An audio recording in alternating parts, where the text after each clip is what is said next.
30 నిమిషాల్లో ఫ్రెండ్స్ ఇంటికి రావడానికి సమయం అంటూ ఏమీ ఉండదు. ఇక ఈ వేడిలో అందరికీ కావాలి ఏదైనా చిల్. స్నాక్స్ ఉన్నాయి, ఇక చిల్ డ్రింక్స్ కోసం ice.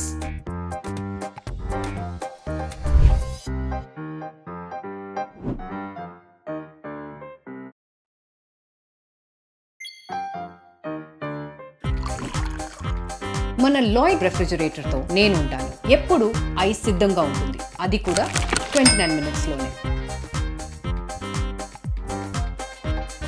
Ice is ready. Lloyd direct cool refrigerator ఇప్పుడు ఐస్ గడ్డ కట్టుకుంటుంది 29 minutesలో. ఫ్రీజింగ్కి కొత్త రకం.